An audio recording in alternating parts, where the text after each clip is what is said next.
events. So a very warm welcome to folks joining from all around the world. My name is Nessie Reid and I am Director of the Global Environments Network. Global Environments Network was established in 2011, and so it will be our 10th year anniversary next year.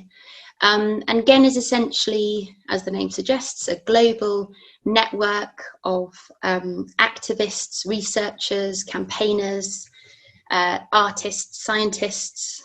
We have over 500 members who are all broadly working for social and ecological justice and well-being.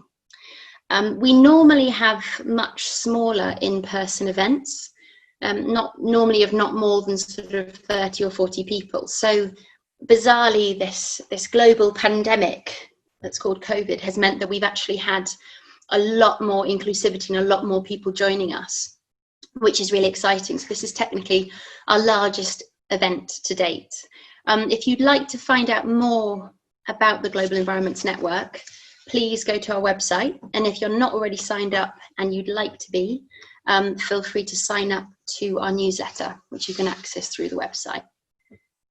So before we launch into our conversation today, I'm going to share with you some intentions behind our theme, weaving land, life and justice within, through and beyond colonisation, and also share the structure of how the next hour and a half is going to go.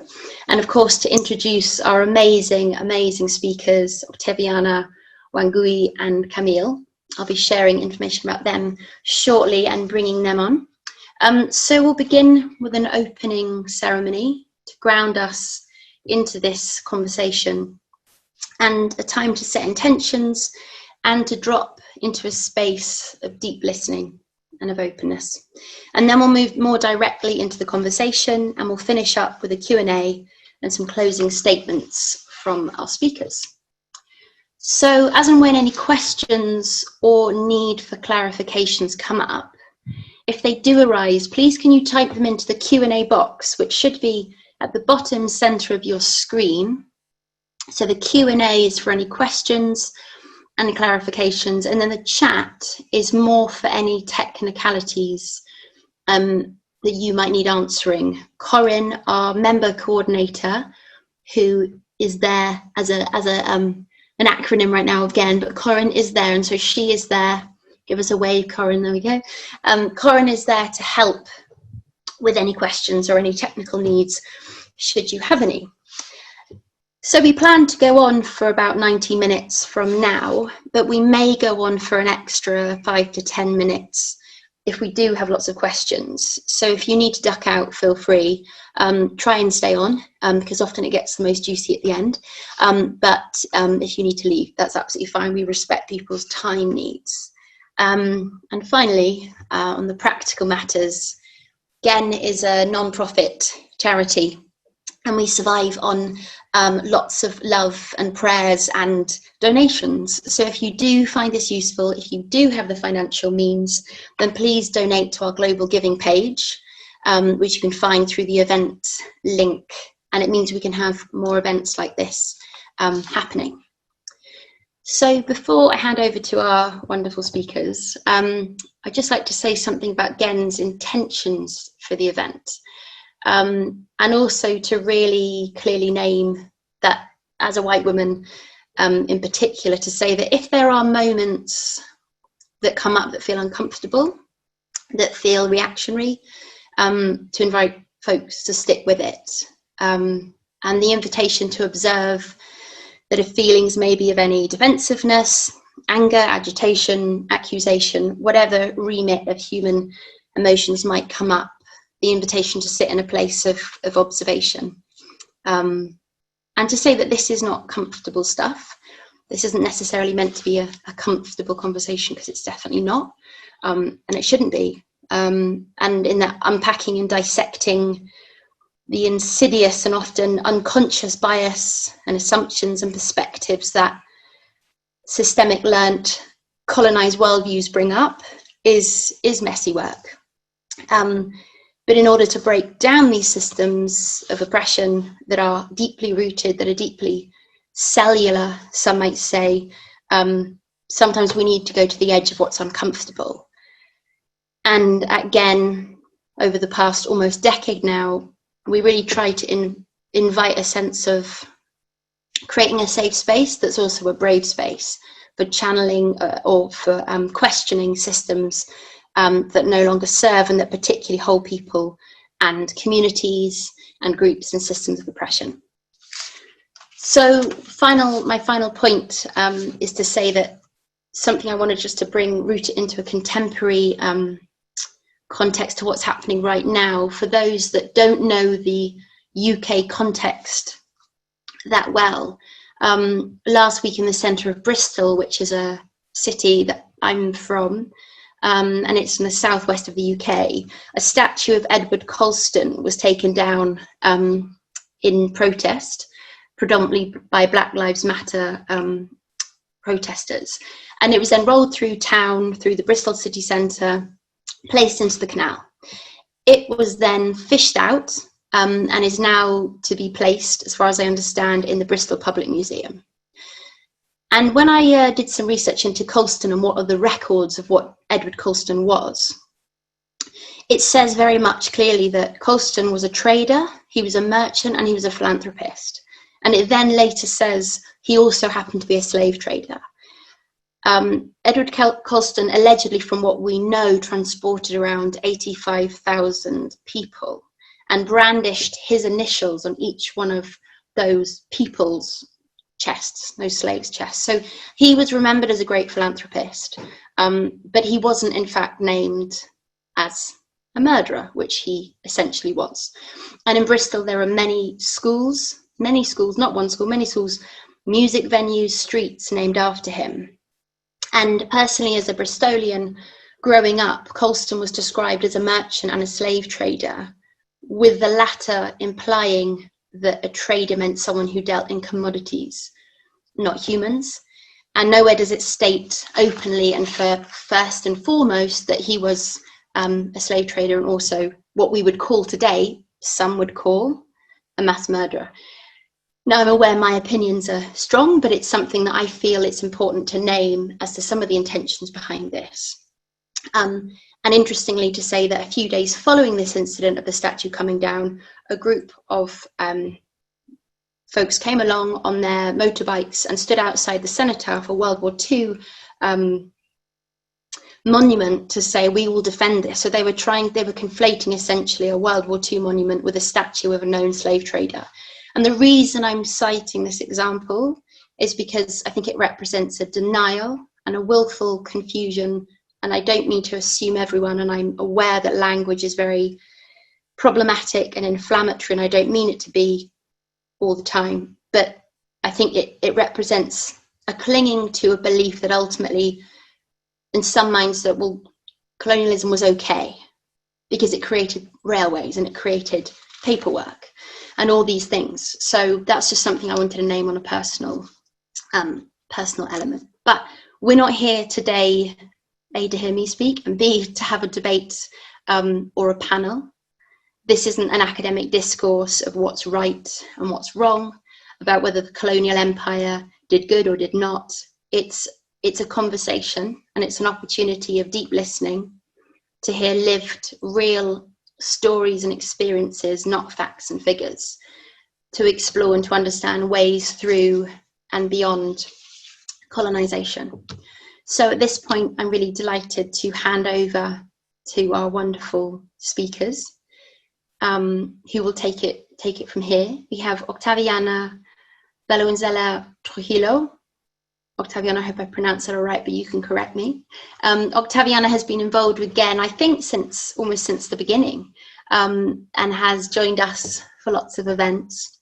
And Octaviana has worked tirelessly on Indigenous peoples and human rights issues around advocacy, training for Indigenous communities at the regional and the global level, especially around the environment and health conditions. She was also appointed by Obama to serve as a member to the Joint Public Advisory Committee. And everyone's bios are in the website, if you want to find out more.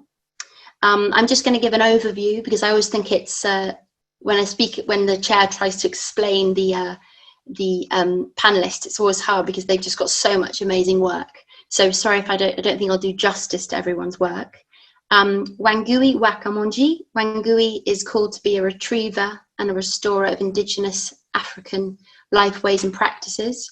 And she does this through research, dance, storytelling, and facilitating diverse public spaces for critical consciousness and transformation. Wangui is a trained facilitator in process-orientated psychology, process work, and has undertaken nonviolent communication training and permaculture design courses. I've had the pleasure of doing some dancing with Wangui in process work, and it's truly wonderful experience. Camille Barton. Camille is an artist, a coach, a somatic movement practitioner, and Camille works on the intersections of wellness, drug policy, utopia, and social change. Camille is the director of the Collective Liberation Project and the creator of a trauma-informed approach to diversity and decolonization work that centers the body and lived experience. So as I say, all our amazing speakers have done much more work that I can name now. But before we go into our conversations, I'd like to invite Octaviana from here. Octaviana is going to lead us with Wangui and Camille into our conversation series, into our conversation event. And just to say thank you so much, everyone, for joining, and we hope you enjoy it.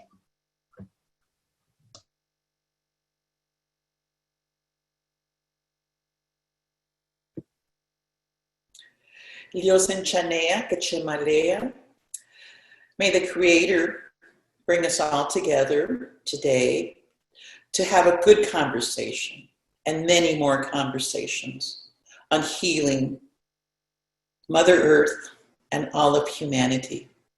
Dios en Chocutesia, muchísimas gracias. Thank you all for joining us this morning.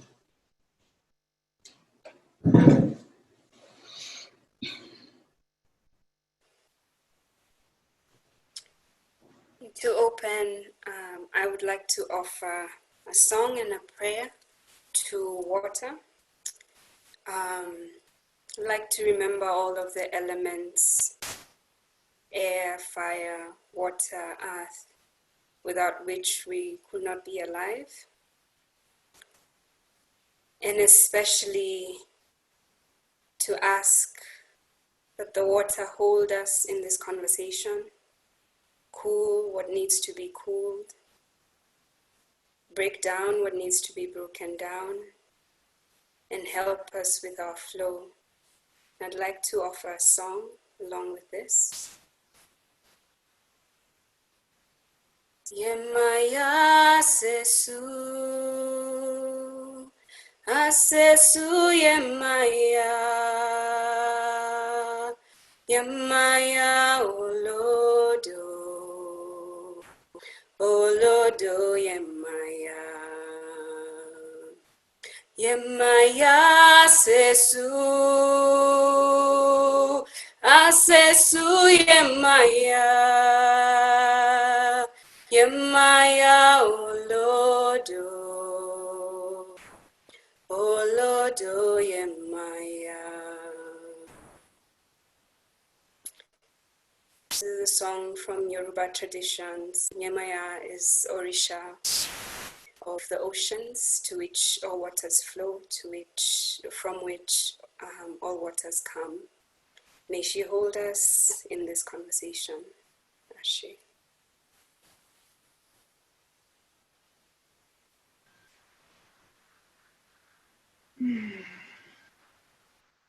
Thank you, Octaviana and Wangui, for those offerings. I'd like to invite all of our ancestors and those that have helped with progressive social change, with working towards equality and life-sustaining practices throughout the various generations to stand with us and allow us to continue working towards the more beautiful world our hearts know is possible through this conversation and allowing it to be emergent and powerful, touch hearts in the ways that count.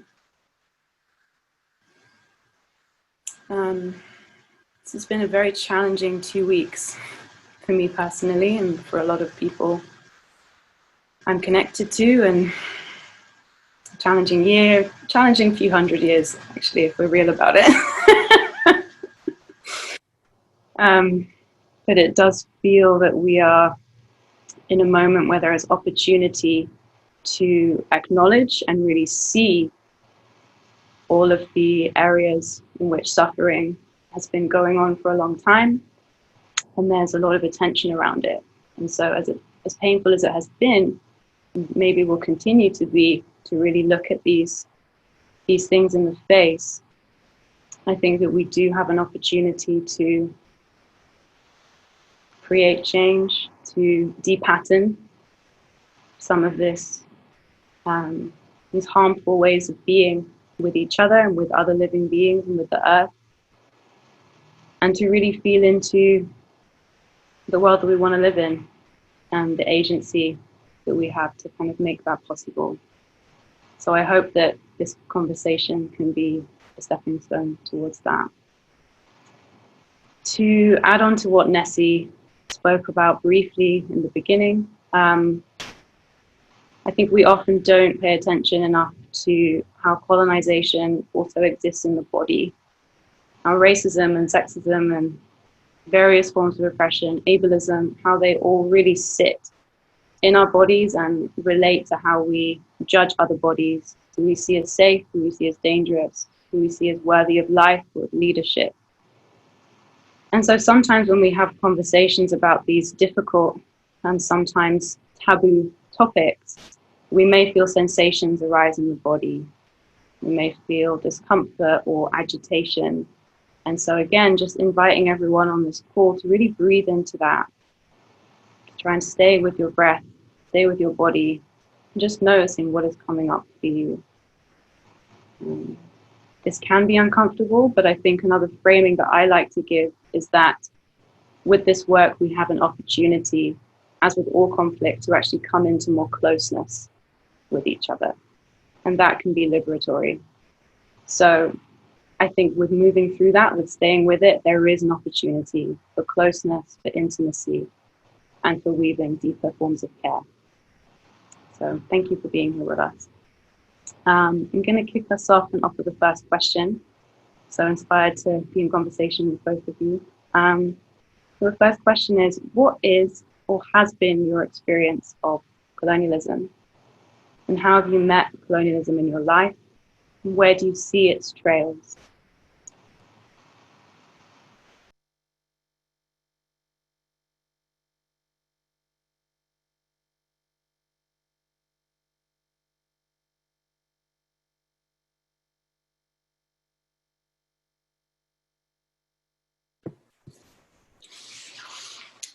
Well, Christopher Columbus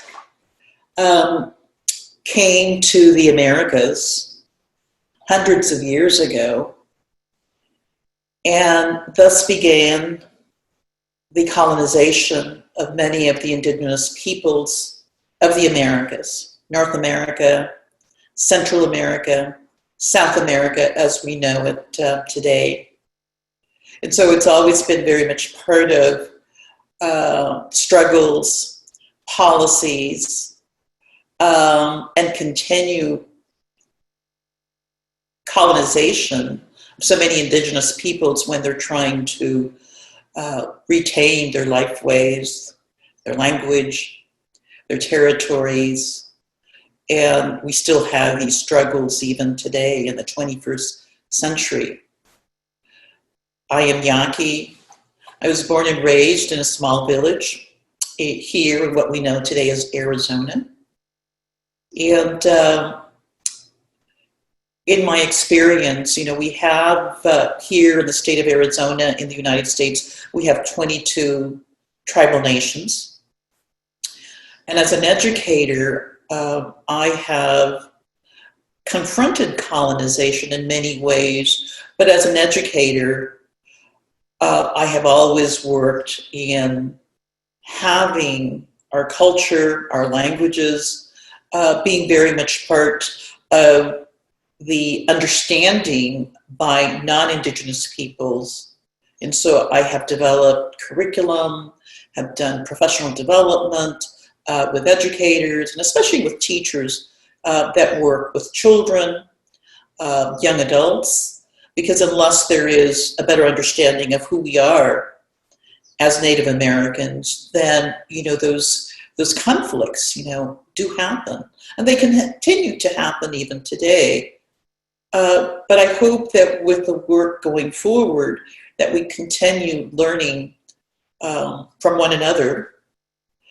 Just yesterday, there was an incident in the neighboring state of New Mexico where, again, because of the protests that have been happening here, due to the social injustices, in particular, what happened recently with George Floyd, there was a toppling of a colonizer statue. And here in the Southwest, of course, the Spanish were the colonizers of the American Southwest. So you have had these concerns about Christopher Columbus statues, tributes for many, many years.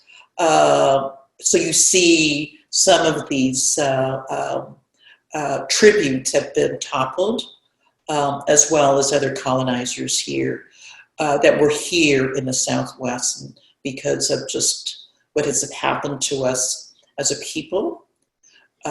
In the US, there were actual policies to eradicate indigenous peoples, to take away our language, to take away our traditional life ways. And they were direct policies that still impact us today. And so colonization has dramatically impacted all the lives, all the families, all the communities here in the United States.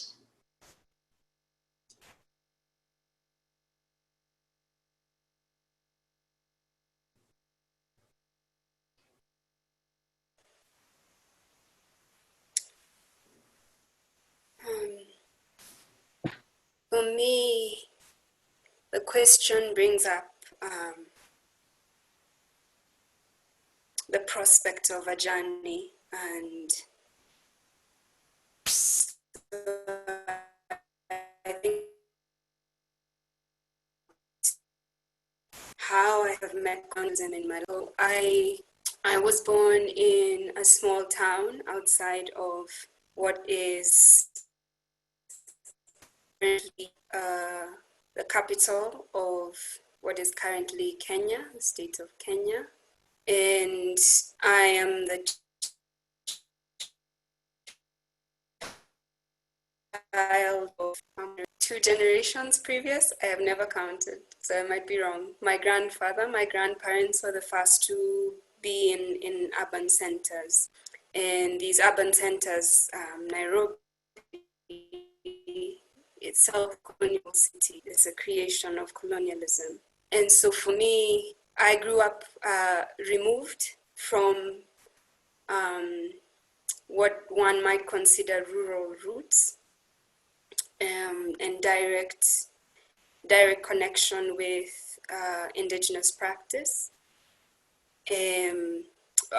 Further made more acute by the fact that my grandparents all died before I was born. So how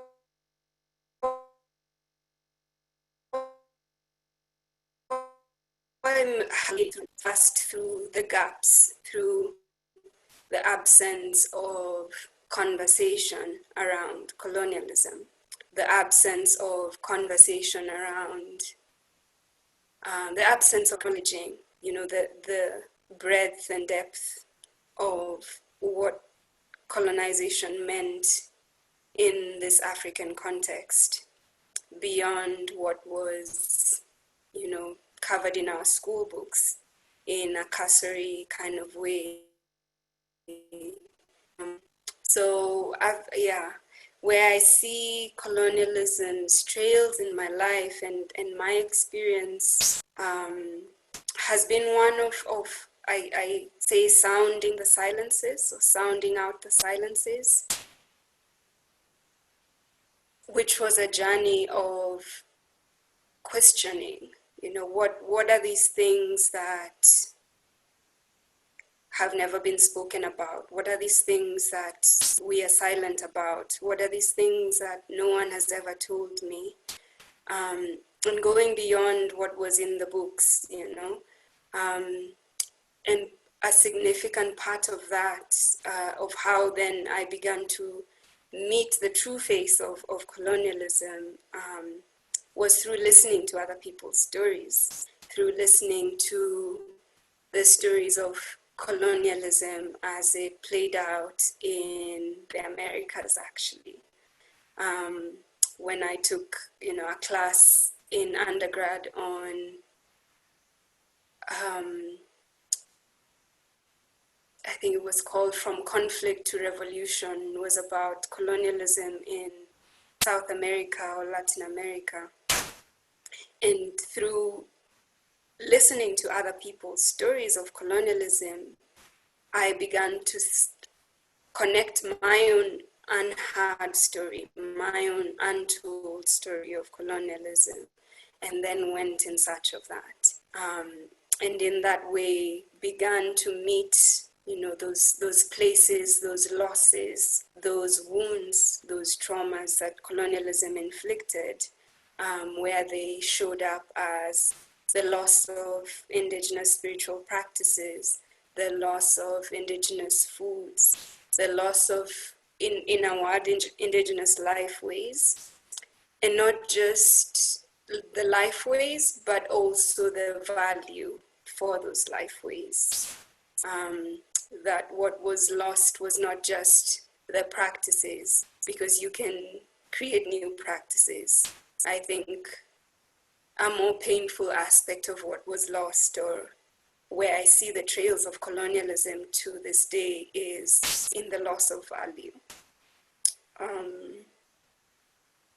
That in my context, we don't see, the people who are most close around me don't see our histories, our pasts, our practices, our spiritualities, our ways of being in the world, our indigenous ways of being in the world, as having any relevance to their lives today.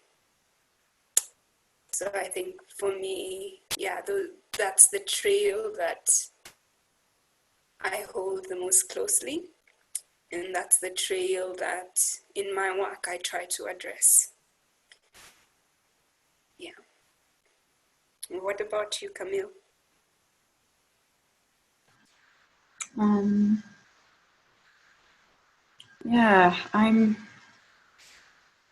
Colonization impacts all parts of my family in different ways.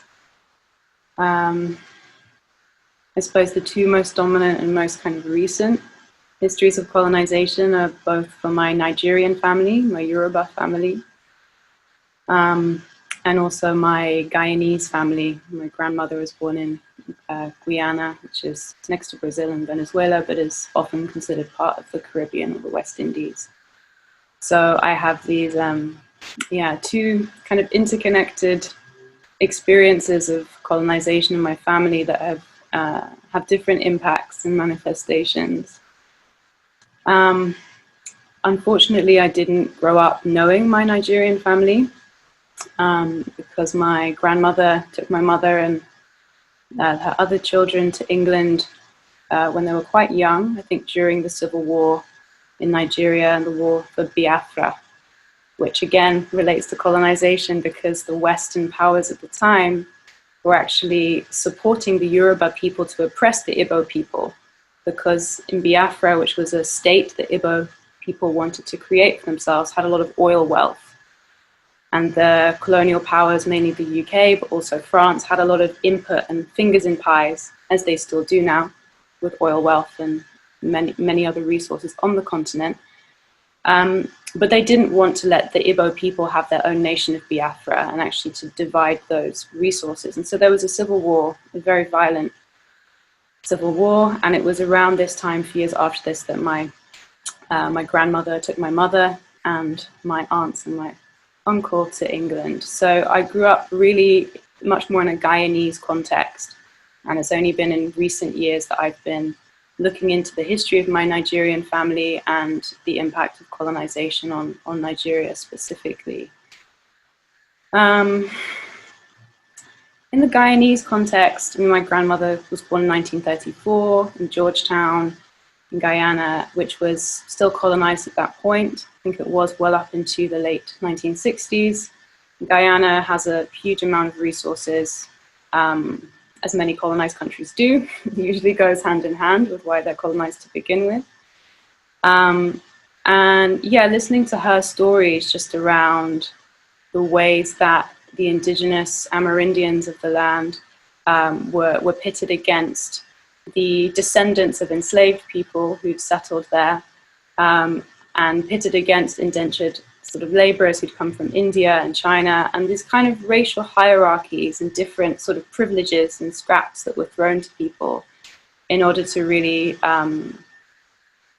you know, instill this hierarchy of sort of white Western people as really being the top of the pile, and those who could emulate or move towards assimilation or show they weren't like those other people over there, those other brown people, then, you know, they had a little bit more access. And so I think as a tool of survival, many people who wanted to go to university or have different lives in a way had to kind of assimilate, or felt at that time they needed to do that.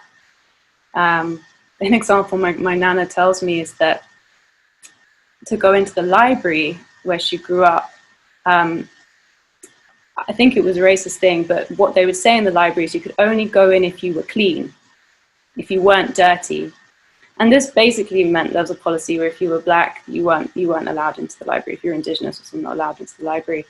And so my grandmother would be dressed up very, very neat by her mother, immaculate, and would scrub herself, and, you know, and sometimes she'd be allowed into the library. And so she, I guess, developed the sense that if she was perfect, if she was clean and tidy and neat and palatable, then she could have access to reading books. She could have access to potentially building a life beyond what she was meant to be given, you know. And the ways that internalized racism were just such a facet of her existence.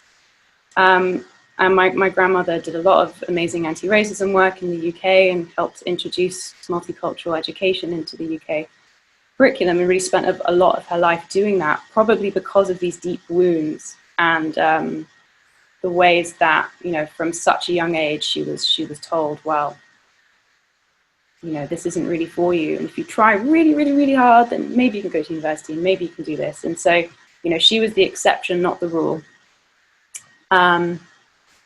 And I feel that for many African heritage people and many other communities who've experienced colonization, there's this way that we're told, you know, we have to work twice as hard to get anywhere, to get close to sort of even a sort of average white person. And we see this reflected in the statistics, even in the North American context, where, you know, African American felons, white people who have criminal records are still more employable than many African heritage people without any criminal records. We see this in so many different facets of life, still to this day. But if you grow up in these kind of family environments, then I know I got filled with this sense that if I worked really, really hard, if I was excellent, then maybe I could make some shifts and some changes. And I suppose that has kind of shaped, yeah, my way of existing with the world, and sort of realizing that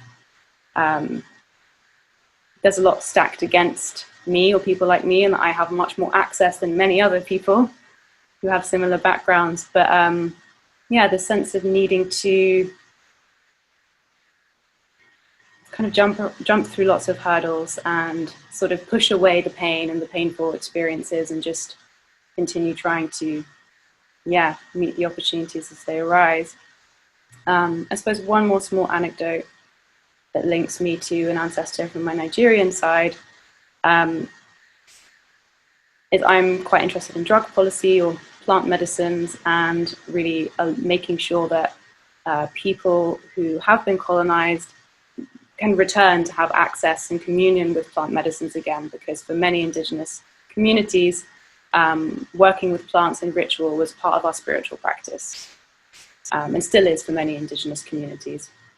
And yet, with colonization, one of the severings of that was that we were removed and separated and not allowed to practice our traditional spiritual rituals or to work with the plant medicines that our ancestors had worked with for generations. And so I'm very keen on reconnecting that and trying to shift policy and trying to break down the war on drugs, which has continued to criminalize and harm and incarcerate African heritage people, indigenous peoples, in many parts of the world.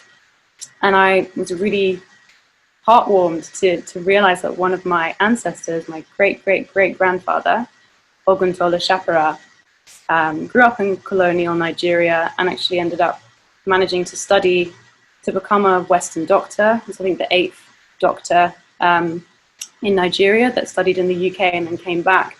And he had to get that legitimacy in order to have the right to get Nigerian people to have access to plant medicine again.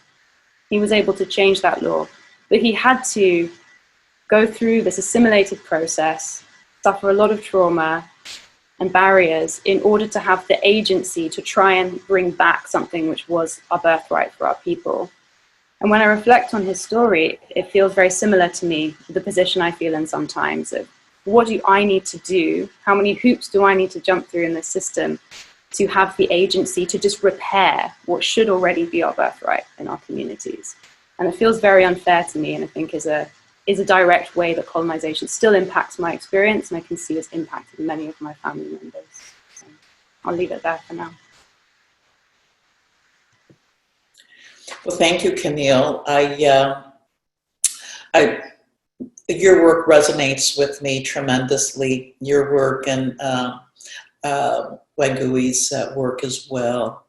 I wanted to bring into the conversation, because of colonization and the topic of colonization, and that is, what is your vision, Wangui, for decolonization and land rights?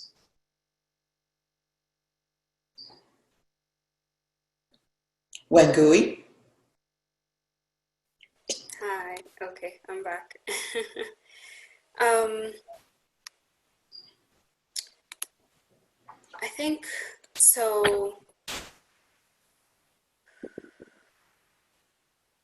I'll start by talking a bit about, what land means for me with regard to decolonization, and then just kind of go broader about, what does decolonization mean for me? How do I understand it? And so on. So, when I talked about my grandparents all being kind of in urban centers, one aspect of that I didn't mention is that my grandparents landed in these urban centers and colonial urban centers because they were pushed out of their lands, yeah. And this happened on all sides of my family. I have I'm descended from 3 different lines. I am Agekuyu on one side, and I am Maasai, and I am Nandi. And all of these 3 peoples, were pushed out of their lands by British colonialists for various things, for tea farms, for cattle ranches, for wheat farming, all sorts of, in Kenya, we experience settler colonialism. So unlike in many other African countries, the colonialism that played out here was really tied to land, and was really tied to pushing people out of land so that that land could be available for productive uses according to colonial ideas of what productivity was. And the productive uses were to go back to the UK, yeah, to go back into the coffers of the UK. So there's one of the truths of that history is that in Kenya, there wasn't, unlike in places like Zimbabwe, unlike the present day calls in South Africa to redistribute land, there was no land redistribution at the time of, flag independence in Kenya. And so land is still a very acute issue, especially for certain communities that were more affected by land being taken away from them. In certain parts of this country, we still have white people who own large tracts of land and who use force to keep indigenous people to whom those lands originally belonged out. And then coupled with the state, which is a colonial construct. And so it's the extension of colonialism post-flag independence through various institutions, wildlife, what is it called? KWS. Wildlife institutions, forestry departments, all of these mechanisms that were set up during colonial times continue to uphold that keeping indigenous people out of their lands, and often in very violent ways. So this is a reality that continues to today.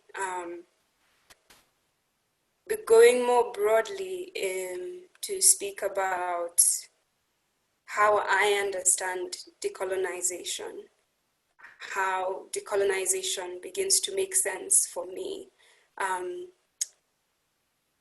One is to acknowledge that something happened, to acknowledge that colonialism happened and continues to happen.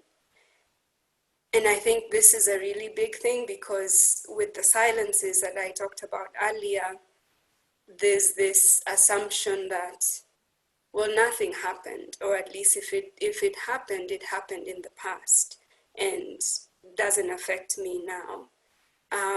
So to acknowledge that, there are trails to colonialism, there is intergenerational effects from that period. And, this is described by the word coloniality, that the primary structures of colonialism might have ended, but we continue to live in colonially determined ways. We continue to practice colonial rituals. We continue to live within colonial institutions. We continue to send our children to colonial institutions. We continue to behave to our own bodies and to our own selves, to our own people in colonially mediated ways, informed ways. So decolonization for me, first acknowledging that and coming to that truth and holding that truth tenderly with compassion, feeling the immensity of it, or not feeling anything at the beginning. If you're starting out on this journey, it might not hit you as hard.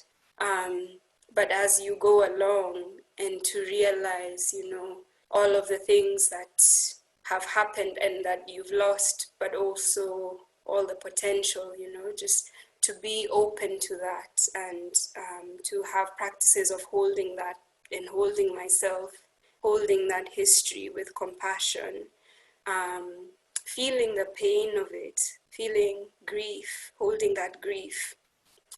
And sometimes for me it feels very, very big because it's not a conversation that's, happening constantly around me. So it can sometimes be that it feels like you're feeling this whole weight by yourself almost, because the people immediately around you are not helping you to hold that. So finding spaces of communities is also really important. But how I define decolonization, one is that I use that word, but I tend to try and move away from using decolonization only, because I think it centers colonization. And when I look at my history, when I look at my people's history, by one measure, African history has been world history, has been human history for the past 200,000 years. Colonialism and that period, even for the spaces that were earliest colonized, that only makes up about 0.2% of their history. And I not to say that, you know, the impact of it can be measured or can be equated to the number of years, but I try and decenter colonialism in itself. And so I try and think with the term re-indigenization. So for me, my decolonization is about re-indigenization, about moving towards something, moving to reclaim those practices, those life ways, those ways of being in relationship with myself, with my body, with my spirit, with each other, with the earth, in ways that are not mediated by colonialism, in ways that are not dictated by colonialism, and this in new and old ways. So researching to find what I can from the past, asking questions, storytelling, listening, all of that, but also creating new traditions. And then the other way that I think about decolonization or re-indigenization that holds sphere is a term that I use is regeneration. And for me, regeneration means three things. When I'm trying to think about the practices that I am creating, the practices that I am let me say creating, and that includes both old and new, that I am turning back to, that I am reclaiming. I think about, does this prevent death? Does this heal, dis-ease? Does this add life? And that becomes for me a rubric by which to measure the way that I move through life. And so that will be individual, but that will also be collective in the ways that I organize, in the ways that I create spaces of movement, whether those are spaces of physical movement or spaces of movement in the form of activism. And so those are the ways that I think about decolonization and try and move through decolonization and get to a place beyond. Yeah. Wonderful. Well, you know, here in the United States, we have over 300 tribal nations, and when treaties were made with many of the indigenous peoples, their land was a priority to the colonizers as they expanded and grew their communities. And most of those treaties were not upheld by the U.S. government, and the tribal nations were placed in smaller pieces of land, areas, and they are reservations. One of the good things that is happening now is that we are in the era of tribal nation building. We are taking ownership of who we are, our spirituality, and creating healthy nations in all the things that build tribal nation building in the very good spiritual, economic, historical, educational sense. And one of the things that has not happened here in the United States, like there has been in Australia with the Indigenous people of Australia, the Indigenous people of Canada, is that there has been a national truth and reconciliation process, an apology for what happened to Indigenous peoples, to their lands, their lifeways, their spirituality by the colonizers. We have not yet had that in the United States. And so that is something that I think would bring a lot of healing by having a process to understand what happened to us as Native Americans, First Nations, First Peoples.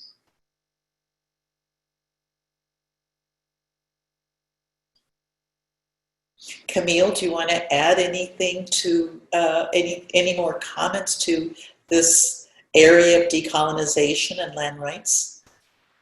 Sure. Thank you. And yeah, it's so beautiful to hear both of you speak on this. I'll start with the land rights piece. I think that, again, echoing what both of you have said, it's so crucial to have truth and reconciliation processes in various cultural contexts for any nation that has had a colonial history or a history of empire. I think it's essential for there to be a process to acknowledge the harms that have been done and also feel into the legacies that still live on. Because, you know, the UK still has many relationships, colonizing sort of dynamics with former colonies. The Netherlands actually still technically have full-on colonies, such as the Dutch Antilles and Curacao. And, you know, in the case of France, there are still countries that, like Haiti, for example, is having to still pay France because of them becoming independent. So when we think about the global world order that we live in, and we're, you know, growing up in the West told that these countries in the global South, they're corrupt and they mismanage their finances and this and that, we don't learn this piece about, you know, where did that situation arise from, which was that there was invasion, raping and pillaging, stealing of resources, and that continues to happen, especially on the resources, with organizations like the World Bank and the IMF, structural readjustment programs, which continue to deliberately defund and move money, move wealth out of countries in the global South, and take away the agency and autonomy of these peoples to actually manage the wealth of their own lands, or how land is distributed, or how governance operates. Another legacy of colonialism that we see as well around land is that many of these leaders of countries in the global South, who often are labeled as corrupt and often can act in very corrupt ways, most of them are Western educated. Most of them go to study in the United States of America, or they go to study in Oxford or Cambridge, and they learn these colonial ways of thinking. They learn to see their people, not really as their people, but as those that need to be controlled, that are lesser than, and as Wangui was saying, you know, have less value. And therefore, these people who become in the elite start to essentially have a colonized way of thinking that allows them to be part of that extraction process, to continue those harms against their peoples. So it's never as simple to have these associations with countries in the global South, particularly on the African continent, that, you know, it's just that they don't manage this properly and they don't manage that, and it's just corruption. It's so tied to the West and to these histories of colonization that are ongoing. I think it's very interesting what's been happening in South Africa with the movement to reclaim land back from apartheid, the people who took the land through the apartheid movement. And I do think there's a need to have deeper conversations around how we redistribute land on the terms of peoples who've had it taken from them, and really have agency, real agency in determining the quality of life and the ways that we exist, because that's never really been on the table before, as far as I'm aware, in my lifetime. And so I hope that this conversation, from what's happening in that microcosm, can in some way expand outwards. And equally, when I think about all the different First Nations communities in what is known as the United States of America, you know, what does it look like to not just have treaties honored in an ideal world, but to actually have agency around what land rights look like in the contemporary society, and what would it need to move in order to facilitate that? Because, like it or not, I don't think we can erase what has happened, but we can rebuild in a way that repairs harm and actually gives agency back to people who have structurally, for hundreds of years now, been removed from having any autonomy about the land that we should have access to and should have a stake in determining how we live and how we exist. In terms of decolonization, similar to what Wangui said, I also sometimes struggle with this word, even though I'm really deeply involved in thinking about it, and I conceptually think it's important to have words for it. But I think it can sometimes give the sense that it's a final destination rather than a process that needs to happen on multiple different routes. I think that there's the biggest amount of attention for decolonization efforts has probably been centered on thought, decolonization of thought and of curriculums, and really shining a light on that. And I think that's brilliant and needs to continue. But this can really be applied to so many areas because white supremacy and legacies of colonialism are so pervasive. I see needs for this in the area of medicine, what we think of as medicine, and the continued demonization of plants as healers, as healing entities. And again, the agency that I feel should have to work with plants for healing and not have to interface with pharmaceutical companies or necessarily organizations like the WHO who tell us what we can and cannot do around our health, especially around traditional ways of healing our communities. So I'm really happy that medicine is really becoming, you know, much more of a central effort in First Nations communities, and the agency around that is really heartwarming to me. But also, when we think about environmental justice, I wrote down earlier, you know, 2 examples, permaculture being one. That permaculture, you know, I believe was founded, I can't remember the name of the guy, he's an Australian guy, right? Who coined the term. Do you know his name? Huh? Bill Mollison. Bill Mollison, thank you. And, you know, thank you, Bill Mollison, for your work. And also, it would have been really helpful to explain and express to people that this is not new, that Bill Mollison did not invent permaculture. These are indigenous land management practices. And that should have been centered and should be always a centering, that this is not new information. This is not genius Western thought comes to save the day. These are practices that have been eradicated and suppressed and actually stopped using violence to stop people doing this from the land or from being on their land. And now later on down the line, we have white Western men who say to us, we've invented this thing called permaculture, without any acknowledgement of the historical legacies that his ancestors have been part of, or the continued world order that continues to shine a light and celebrate the supposed achievement of white Westerners whilst completely ignoring the harms that have been perpetuated and the suppressing of this information that has existed in so many of our communities. And I feel very similarly when it comes to drug policy and the work I do with psychedelics. You know, we call it the psychedelic revolution.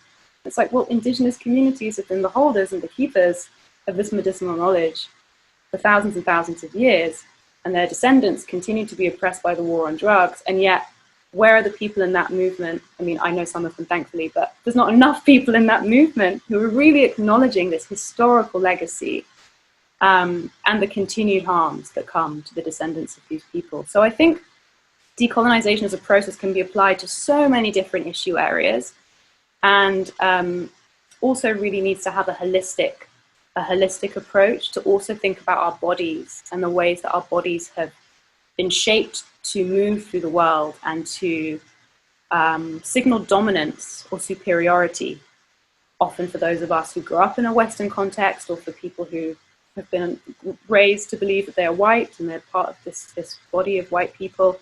There is a lot of non-verbal dominance patterning that is in the body, and sometimes lacking empathy to really feel into this history and to hold space emotionally, physically, and mentally for this reality and lived experience of others. So I think I'm really excited for the somatic work that we can do to start repatterning that and learning how to actually be in reciprocity, not just because we've read the right book or because we vote for the right political party, but to actually really engage with all beings as humans and also our non-human friends that live on the earth as well, but to really in our bodies hold space and fully value the life of all beings, which has not been the case. And we see that now in this moment, in particular with anti-Black violence and also the oppression of indigenous communities and many other peoples in the world right now. So I hope that with this giant subject matter, there's something that everyone on the call can touch into and think, oh, maybe I can see echoes of this in my issue areas or my areas of work that inspire me, because it really has been a very pervasive thing.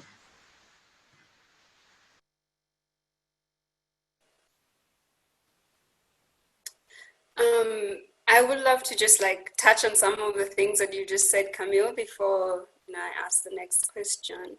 And specifically with Bill Mollison and permaculture. So I'm trained in permaculture, and my experience of going on that course was very alienating. It was kind of like there was none of this knowledge before, and bear in mind, I'm being taught by a fellow Kenyan, yeah?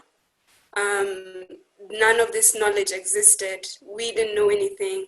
And like, I know several environmental activists that I've met who say variations of this, that, we didn't know anything before. And, that is very painful to hear, because when I hear that, I also hear the background, I hear the history of no one taught you that we knew things. No one taught you that we had things of value in our past, in our traditions, which is how you can come to this time that you're in right now and say this. And so, again, compassion for what we have been through, to understand that, but also really specifically on Bill Mollison, it's not just that the practices that come together in permaculture design were historically from certain people that were wiped out. They were in the present. So when he started out just with the ecology.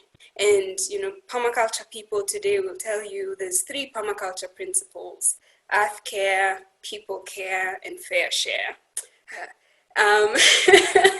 People care and fair share did not exist in his conceptualization until he moved to Zimbabwe and lived there and observed how people cared for each other and observed how people shared. And then he was like, maybe let me add this to this. But never has he acknowledged that. And this I only know because of a permaculture teacher in Kenya who actually had a conversation with him while he was still alive. Yeah, so this repackaging and selling back to us at a premium the knowledges that we used to have, the knowledges that we still have. Yeah, and permaculture, but I can speak on it for like a variety of other modalities, yeah? The healing arts, like process-oriented psychology, which I practice as well. Also drawing on indigenous people's knowledge. And it's not to say that, it's part of this. Name the people. We have names.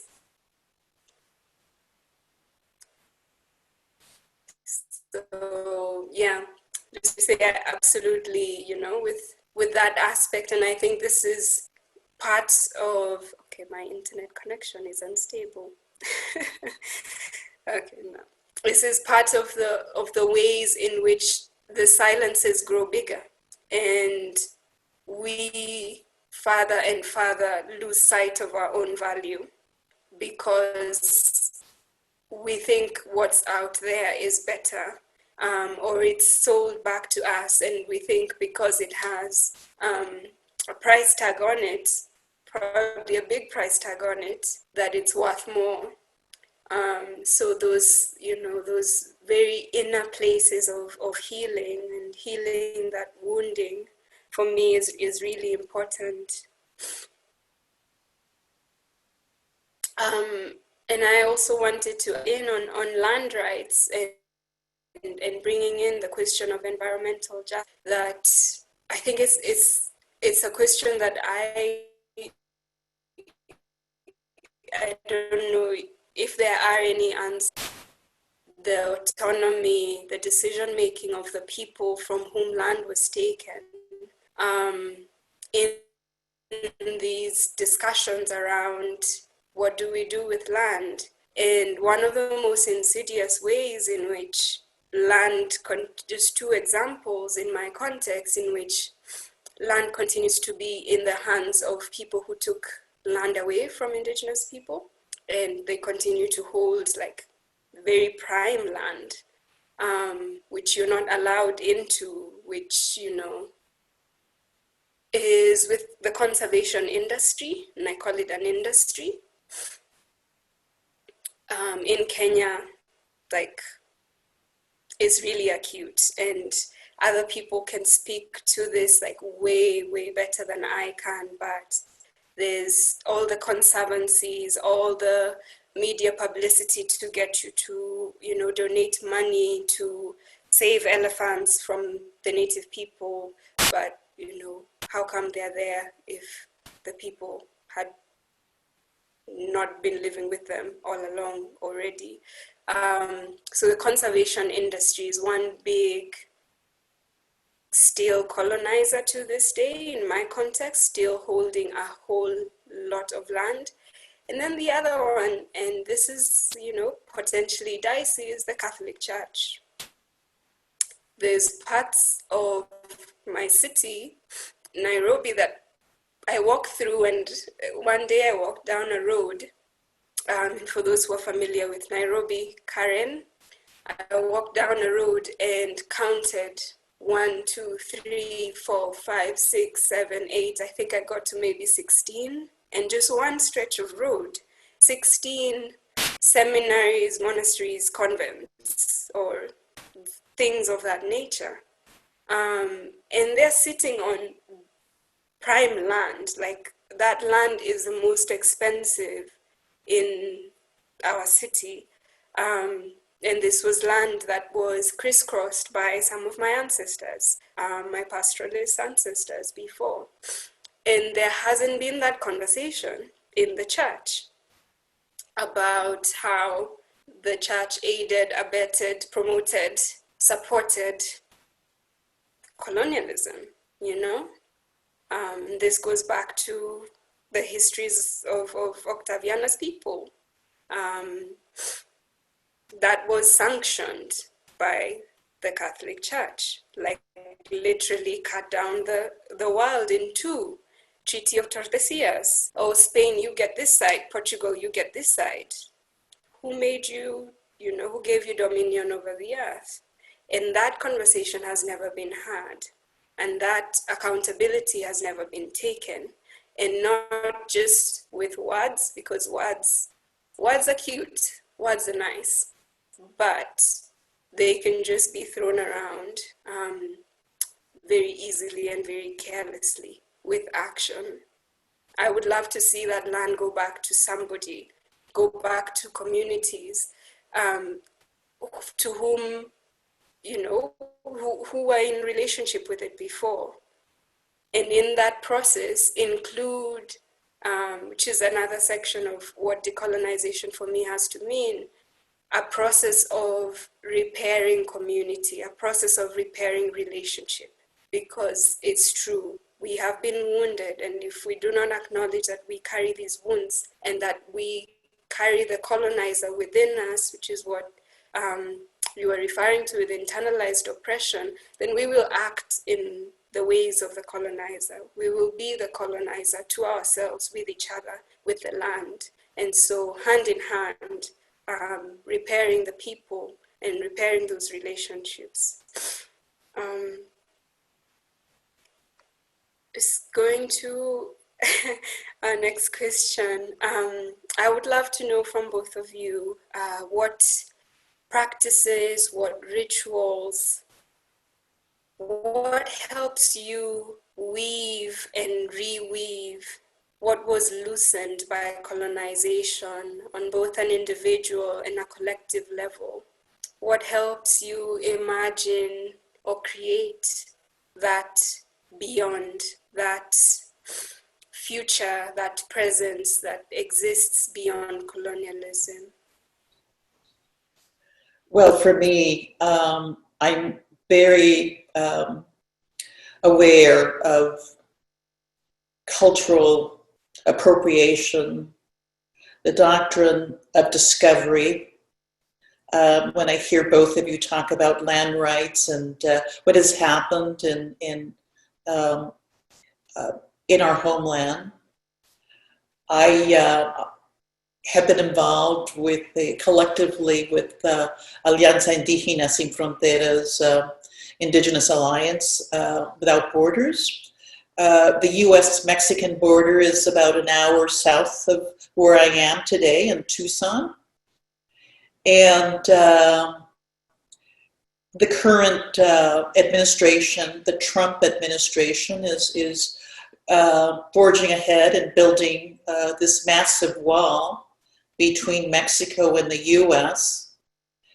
And in an area that are sacred sites of the Tohono O'odham people. There was blasting to create a way for this wall to be built. And so this was very, very hurtful, it was wrong. There was no respect to our spirituality, to our religious freedom.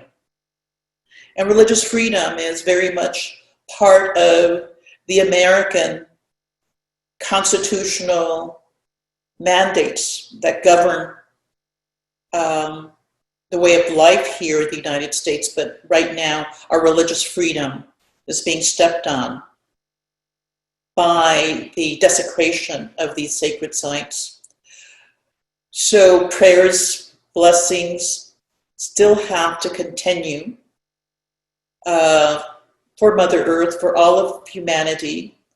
And this coming week, we will have O'odham, indigenous people from the border of Mexico, the border of the United States, come together to really have a very unique blessing to our life ways, to what is very now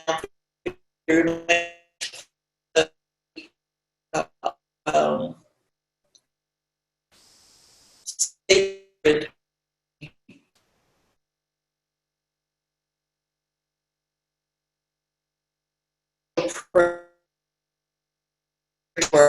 desert, but they will be collecting the special fruit of the saguaro cactus. So there's all these ceremonies and the collecting of the fruit of the saguaro.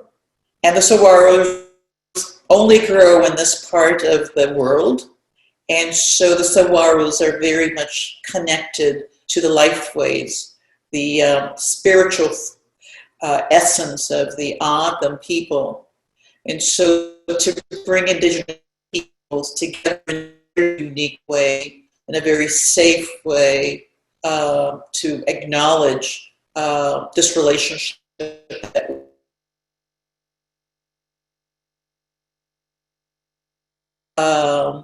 is very important to us, to me.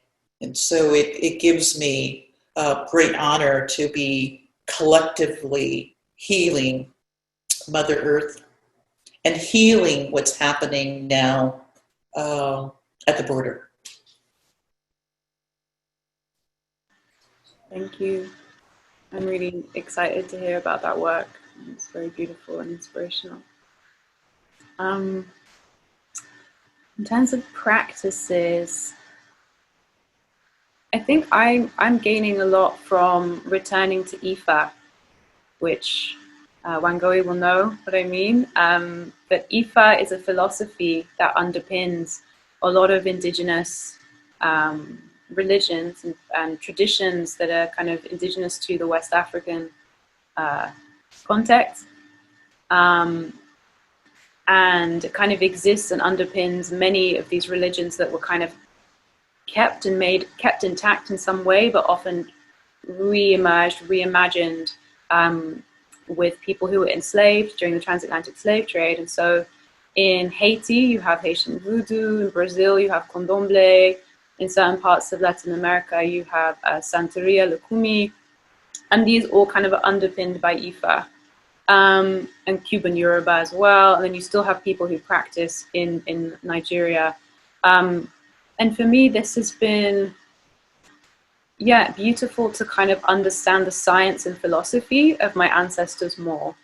And as a counterpoint to Western scientific rationalism, as a counterpoint to this idea of the separation between mind and body, which is such a key principle within Western scientific rationalism. And that worldview really determines so many ways of seeing and so many ways of knowing that I feel are quite destructive, actually. It's not to say that there aren't beautiful things and wonderful things that have come from Western scientific rationalism, but this idea of separation from mind and body, as well as many others, I think is quite detrimental to us being able to connect with ourselves and the magic and power of the body, and also to connect with others and nature and the world around us, with animals, with the environment. And to also understand different ways of knowing and sensing in our bodies, which is, as we know now, the somatic and embodiment field is becoming very trendy. I'm proud to be part of it, but also, as Wangui was saying before, and as I'm sure you resonate with as well, Octaviana, these are not new practices. A lot of this is coming from Eastern traditions, from East Asian traditions, and also from many traditions on the African continent as well, in different parts of the world. So again, we're being repackaged and sold back these things which we've been separated from, often without a lot of acknowledgement about where they come from. Another practice that was quite recent in my understanding of this, that this has been the same thing, similar to permaculture, is family constellations, which is a type of kind of therapeutic process that I've participated in and found very effective. And I was lucky to do it with an African heritage practitioner who talks a lot about ancestors and informed us that, again, this was developed or discovered by a white Western man after 10 years of living, I think, with the Maasai and other communities on the African continent. And it's just a replication of, again, indigenous technologies. So for me, there's been so much benefit and continues to be benefit in reconnecting with my ancestors, with the spiritual traditions of my people, and also other peoples who I'm sure we're mixing with and cross-pollinating with my ancestors too. Because even this idea of nations as if they're these predefined things is an illusion, is a colonial fabrication, because, the borders were literally drawn on the African continent not very long ago, within the last 100 years. And these separations are quite arbitrary. Different communities would mix and merge, and it's very normal for many peoples to have different affiliations, saying, I am Yoruba and Caribbean and this, and to be housed and influenced by these different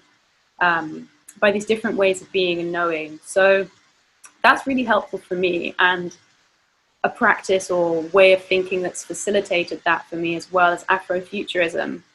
So being able to kind of vision with sci-fi, with these artistic movements that are focused on really visioning African heritage people in the future, but also reconnecting to these previous traditions and bringing them forward, reimagining and reweaving, because a lot of things have been lost. And I have a lot of sadness about that, a lot of grief around that. But there is a lot that remains too. And rather than trying to just make it perfect as it was before. I think there is an opportunity to imagine, recreate in service of our ancestors and ways of knowing and in service of life-sustaining practices, how we can begin to develop a rhythm again that's more attuned with what our ancestors will have been doing and what is in service to this moment that we're in now and the kind of healing that needs to take place for our peoples, but also the global community that we're part of. And the last thing I just want to say about that quickly is I think this work is also very important for people who identify as white to do as well. Because before being assimilated into whiteness, your peoples would have had indigeneity. They would have had their own rituals, their own practices. There was ways of living in relationship to the land. And there was a richness there too, which also was eradicated and severed longer than it was for our peoples, those of us speaking on this call. But that was also something that happened as well. And I think there's a lot of emptiness and pain, probably deep down within, that exists there from that void space. That sense of emptiness that was filled with and connected to rich traditions and ways of being. So I think with any kind of transformational justice work, doing it from a place of collective liberation is really helpful. Doing it to try and repair and rebuild what was lost for your ancestors too, maybe more sustainable and authentic than doing anything out of a sense of guilt or sense of I should do this, because this also happened to your people as well, just longer before. So yeah. We'll leave it there. I'm aware our time is dwindling and we need to do Q&A soon. But Wangui, do you have any thoughts before we segue into that?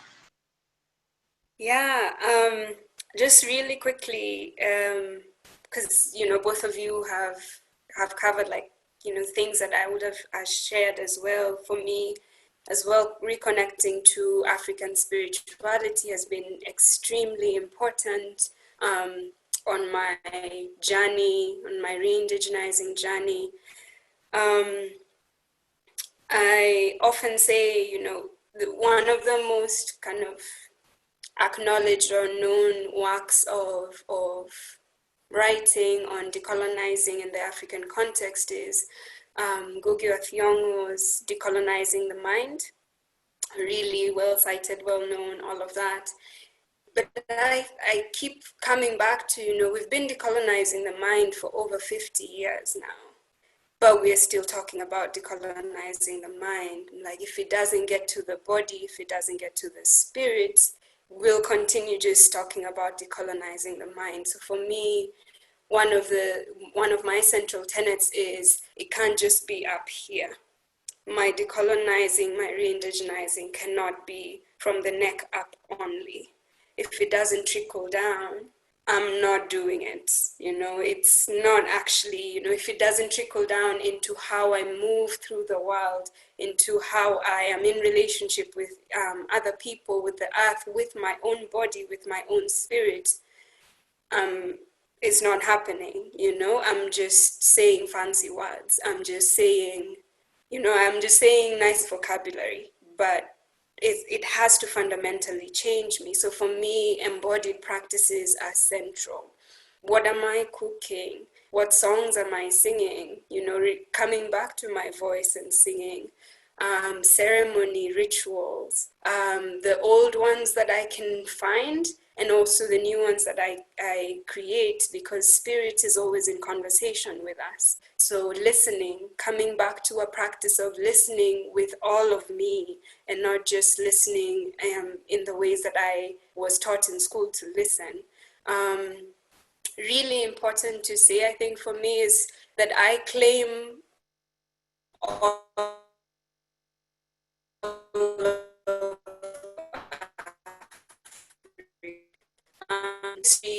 is one where my people have been cut off from land, and usually land is the repository of, is my internet fine? I claim all of the continent, and I do this with respect and with honor. So for example, I also have practices that draw on Ifa tradition and Fa tradition. I have practices that draw on Swana traditions, and I name this and I honor this. And I seek to understand what were the philosophies behind this, for me, looking at various African peoples, understanding that yes, they are different, but I want to go a step deeper and understand what are the philosophies, what are the ways of looking at life that are in common. This is what I mean when I think about and talk about life ways. What are the ways of working with, being in relationship with life, coming to life, that were common across this continent, and also with my understanding of Africa includes the African diaspora as well. So that is really key to say. And the final thing is I convene a collective called Africa High, which means Africa Alive. And again, coming back to this life, how do we restore life? How do we prevent death? How do we heal disease? And kind of the essence of what we do is we research, we reconnect to, we reimagine indigenous African practices and knowledges so that we can create.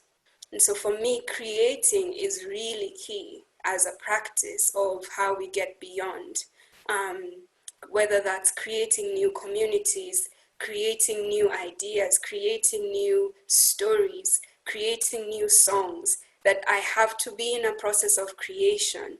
And this is not different from what my ancestors were doing, because they were constantly creating. Life is never stagnant, life is never still.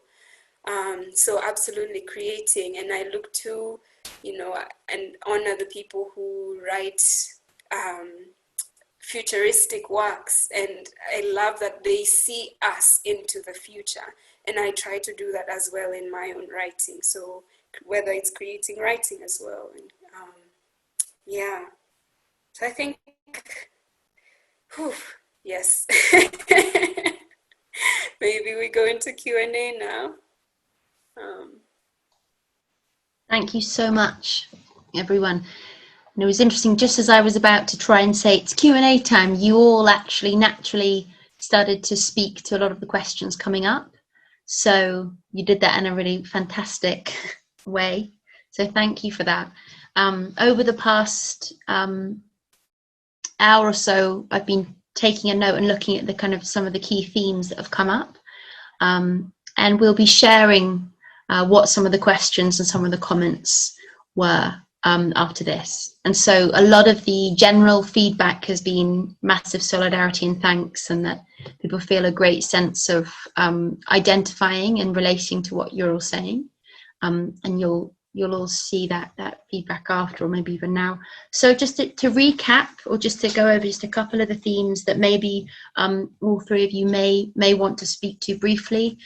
We are coming to the end, sadly, but that's it's a good sign. There's still so much more and so many more layers to unpick.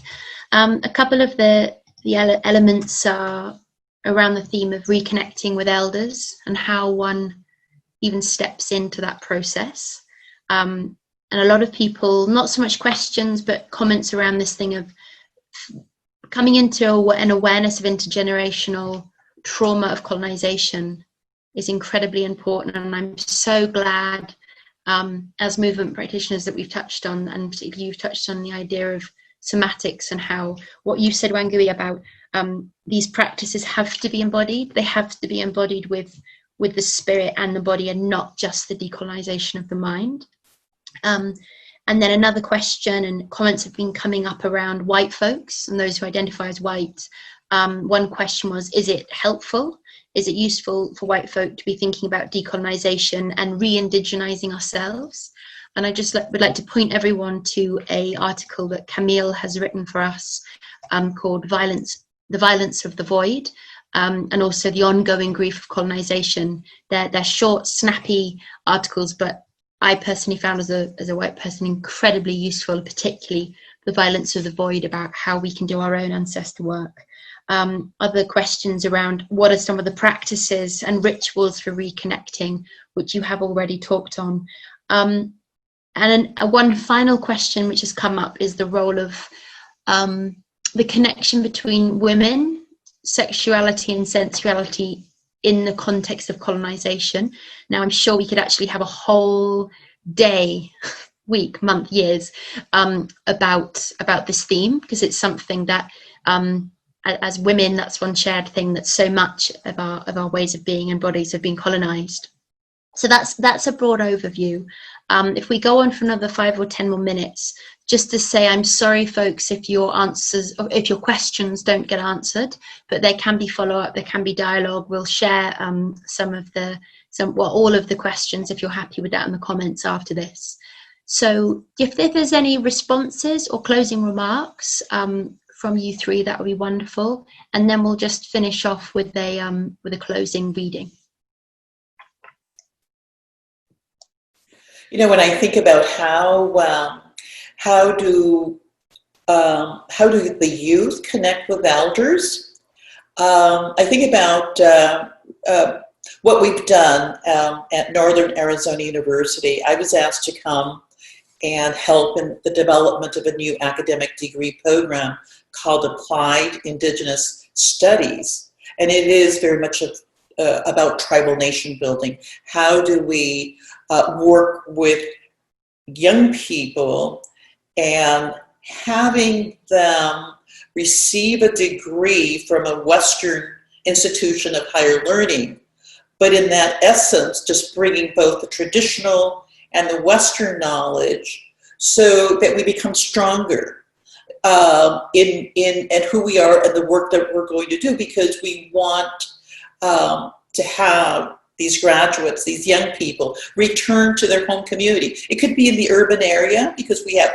many American Indians, Native Americans in the urban areas, but they could also go to the reservations, to their homes, that the work, we have so much work, that we have to be the leaders in the work that we do in our communities.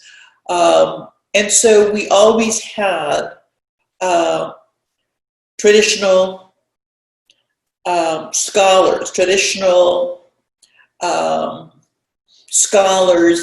these are our elders. You know, they might not have a PhD behind their name, but they have this knowledge, this very important knowledge. So we brought in elders to work right along the academic faculty so that that knowledge would be bridged, the Western knowledge with that of the traditional knowledge, and spirituality, the medicines, everything, you know, food, the sovereignty of food, all those things were very much part of what we wanted our students to learn.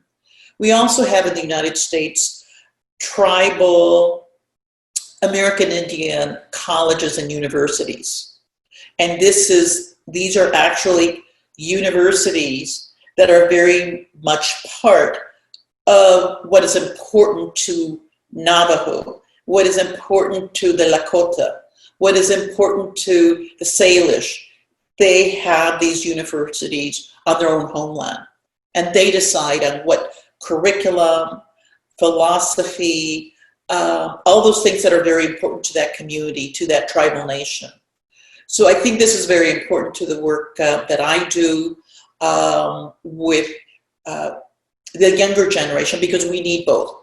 We need allies. We are creating a solidarity movement with the work along the border.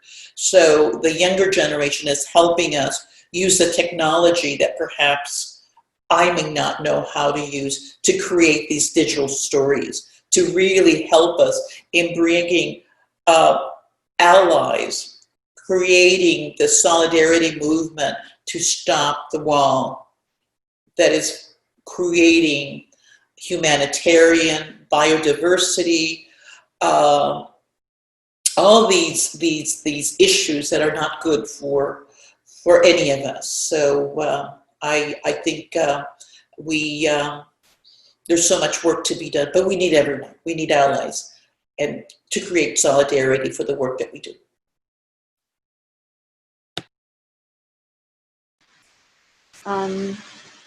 Yeah, wow, there was lots of interesting things to speak on in the theme, so I'm going to just pick on a couple.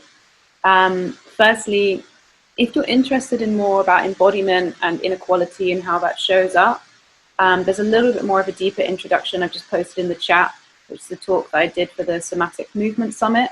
It's on somatics to repattern inequality. So that goes in a little bit deeper. There's some exercises at the end as well, just to start feeling into and sensing, understanding the language of the body of how that shows up, because it's different from cerebral stuff, it's different from thinking, it's really about sensation. And under capitalism and in the West, we're not really encouraged to understand that language so much. There's almost a literacy, don't want to use that word for its purpose, but there's a needing to become comfortable with this way of knowing the body and listening and understanding what those cues and sensations are. Because we generally, I guess, see the emotions as just random things over here, but in an indigenous and holistic context, that is the mind body that's telling us something. Emotions happen for a reason, sensations happen for a reason. And so when you can start listening to that and understanding what that's trying to tell you, and if it's helpful or not, if something needs to be repatterned, if you're maybe feeling a lot of fear towards certain groups of people, the awareness to first start paying attention to that and listening is really crucial, because you could read all the books in the world, but if you don't start listening to what's happening in the body, then on an unconscious non-verbal level, you may still be perpetuating dominance over others or inferiority to others. And we really need all of it to kind of repattern and be shifted in that way. So I think it will take time slowing down and listening, but it's definitely well worth it. Also for white folks, if you do want to do more ancestor work mixed with kind of mindfulness and anti-racist practice, there's a great organization called White Awake. I'll also put that in the chat, whiteawake.org. And I think they're about to start a new course actually on kind of connecting to ancestors. And they have lots of great resources as well about, you know, work that white people can do about before we were white, and sort of how to be in solidarity from a place that, again, is connecting to your lived experience and your ancestors. So it's not coming out of a kind of savior place, which has been a real pattern of colonial interaction. And the last thing I'll say around sexuality, I think it's really important that we look at this, because sexuality and sexual attraction is still this realm that people seem to think is separate from racism and separate from colonialism, and it's not, unfortunately. You only have to look at a dating app, particularly in the LGBT community, which I'm also part of, to see that normalized racism is still a really big thing, with people saying, you know, I don't even want to repeat it, but just making it clear and associating, you know, the types of people they're not interested with and saying it's just about attraction.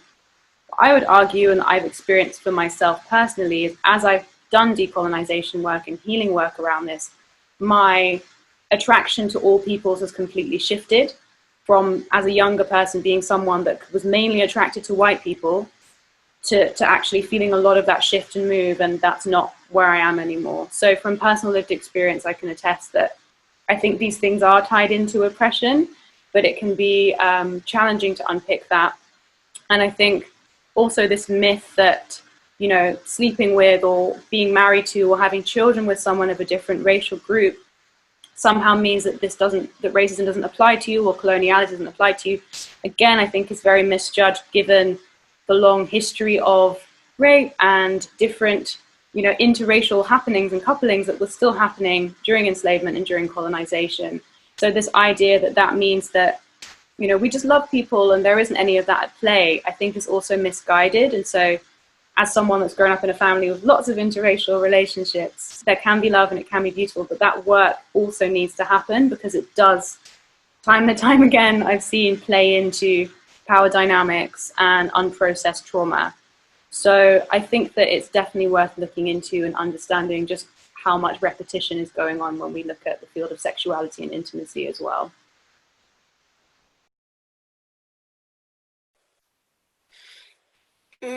Likewise, I'll just pick on like a few, comment on a few questions, and I'll pick up where you were speaking about, Camille, with sensuality and sexuality and how colonialism impacts that. And I think, also getting to the question around how does one come to an awareness of this, if I got that question right, if that was what that question was asking. I think, when you get to the body and why we are so uncomfortable with being in the body, I think part of it lies in how our sexualities and our sensuality, our desires have been colonized. There's research that looks into the writings of early colonialists in different parts of this continent of Africa, and looks at how they were kind of so fixated on sexual questions, so fixated on, the natives are sexually immoral because they don't wear this or they don't wear that, and they do this and they do that and they do. And so one of the critical places of discipline that colonialism enforced on us was in our bodies, and then more deeply in our sexualities, our sensualities, our desires. So I think that is a rich area of like beginning to look there, beginning to cultivate an awareness of the impact of colonialism in our own bodies by looking at our sensuality, looking at our desires, looking at the inherited ideas that we have about our sexualities and what bodies are supposed to do. And it's very violent, yeah. I'm having this memory of constantly having my body policed in my own family. And I think, well, that a couple of generations back wouldn't have been the case. And so you are transmitting to me something that has been transmitted to you by somebody who saw your body as deviant, depraved, immoral, all of these really harsh things. So I think that's a critical place of a critical space of decolonizing, together with decolonizing the body, decolonizing sexuality, decolonizing sensuality and pleasure, and our desires. For me, a practice that I've been coming to reconnect with my own desires, to ask myself, even in the smallest, minutest things, what is my desire? And no one had ever asked me that in my life. But what is my desire? Even if it's like, actually, I want to take a shower right now because I want to feel water on my body. But what is my desire in any given space? And what that allows me to do is to let go of control. Let go of control of an outcome, let go of control of another being, let go of control of anything else. It's like I come back to my center of this is my desire, and everything else then can play out as it does. The other aspect of how to come to awareness, how one comes to awareness, I'm a great believer in the power of questions, the power of powerful questions. I love questions. Maybe it's because I'm a Gemini. I love questions. I think questions, they kind of, if you were like this and this was the arena of what you knew, questions help you to look up and open up a whole horizon of unknown, but also of potential and of possibility. So starting with a question. What is a question that you have about yourself, about your family, about your history, about what happened, about your body, about how colonialism has impacted you? What questions do you have? And then taking that question, taking a step to get onto that journey. And this is where the listening comes in, listening in myriads of ways. So listening with your body, with what is moving inside my body, what sensations am I feeling? Listening with emotions, again, as Camille mentioned. Listening, I pay attention to who is moving around me. As I've developed relationship with more of, I call them my earth relations, a lot of animals visit me.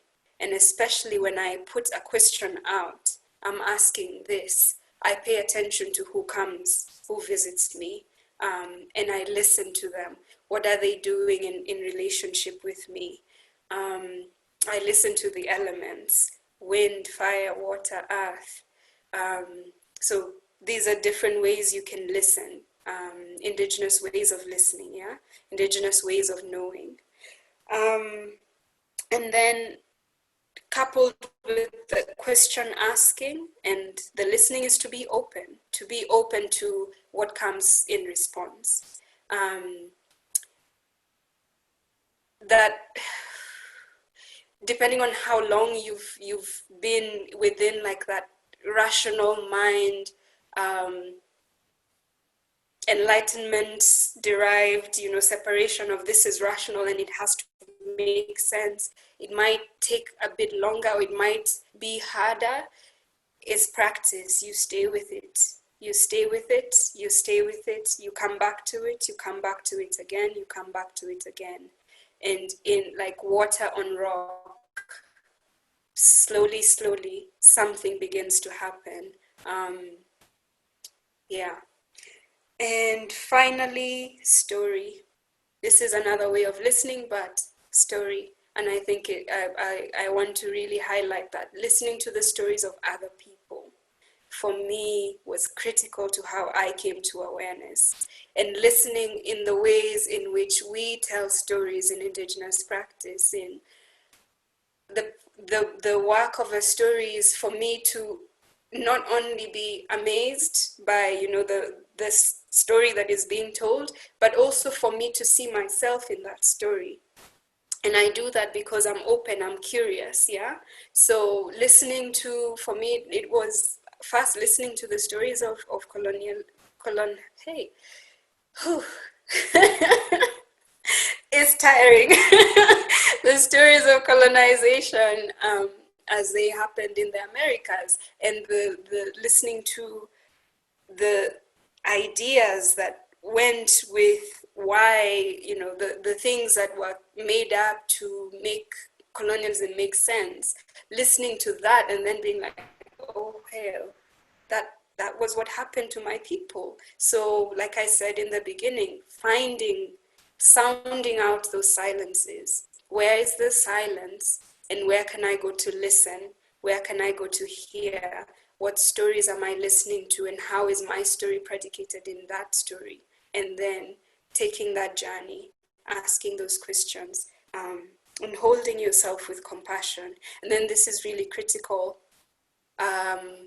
community. We do not heal alone. We do not heal alone. Find, create, look for community to hold you as you meet these hard edges. And for me, community, yes, human community is really important. And community is also my earth relations, the unseen spirit world. All of those are the elements of community together. Humans, unseen spirit world. So just give a shout out. Camille mentioned this, but I also really want to underscore slowness. Slow down, slow down, slow down, slow down. When you're able to slow down, then these things can catch up with you. When you're able to slow down, then you're able to hold yourself with compassion. When you're able to slow down, you will feel the grief, and it's important to feel that grief. It's important to cry those tears. It's important to cry them because maybe in your family, no one else is crying them. And the healing that we're doing is not just individual, it's community. And again, community is human, it's earth relations, and it's the unseen spirit world. And they all need that healing together. Yeah.